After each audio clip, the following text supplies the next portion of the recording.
Bahwasanya kata Rasulullah sallallahu alaihi wasallam mengenai tentang salat qobliyah itu al-fajr, salat fajar dikatakan adalah khairum minad dunya wa ma fiha.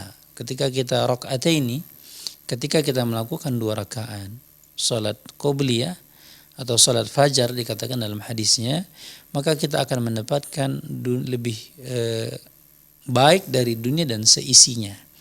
Dalam artian ketika seseorang sekarang berusaha untuk memiliki rumah, yang dikatakan sebagian, aku memiliki rumah itu susah dengan uang yang banyak, membeli mobil, membeli properti, membeli sesuatu yang dia anggap susah itu satu hal yang fantastis.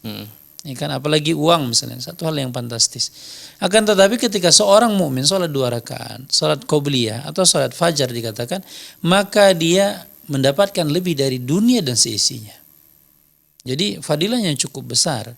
Nah, bagaimana bagi kita yang kemudian kadang-kadang faktornya kesiangan atau faktornya ada hajah misalnya, tidak kesiangan tapi kemudian ada hajat tertentu misalnya harus buang air lah dan sebagainya, sehingga kemudian ketika kita ke masjid sholat qobliyahnya terlambat, terluput dari kita, boleh nggak diqodok? Nah, maka secara hukum boleh diqodok setelah sholat subuh.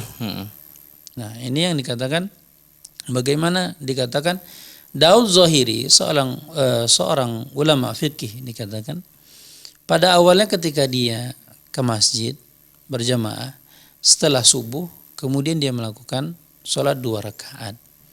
Karena dia tidak memiliki ilmu bahwanya setelah sholat subuh pikirnya ada sebagaimana sholat zuhur misal. Maka kemudian dikatakan, kata yang di sebelahnya mengatakan, wahai fulan, kamu sholat apa? Dia mengatakan, aku sholat ba'diyah. Maka kata orang tersebut mengatakan, enggak ada. Dalam subuh itu tidak ada ba'diyah. Kemudian pada keesokan harinya, ketika dia sholat subuh, karena dia sudah tahu bahwasanya setelah subuh itu tidak ada ba'diyah.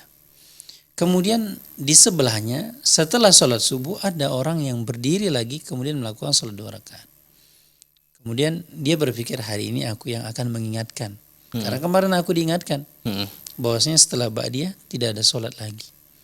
Kemudian ketika Daud Zahiri berusaha untuk mengingatkan orang ini, mengatakan, wahai fulan, tidak ada sholat setelah subuh. Karena dia kemarin diingatkan, merasa bahwasanya salah, dia tidak paham. Sekarang ada orang juga yang salah, dia ingin mengingatkan. Kemudian kata orang ini, kenapa nggak ada? Sesungguhnya aku adalah melakukan sholat qodok qobliyah yang belum sempat kulakukan. Maka kemudian Daud Zahiri merasa dirinya kurang ilmu.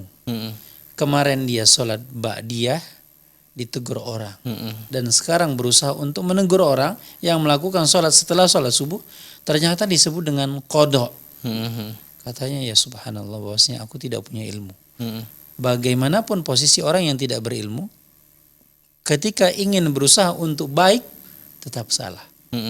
Maka seketika itu tidak ada lain, katanya, adalah kecuali aku harus menuntut ilmu. Maka dari peristiwa kejadian itu sampai menjadi ulama fikih. Masya Allah. Dikatakan itu Daud Zahiri. Maka Bapak kesimpulan dari sini bahwasanya ada nggak sholat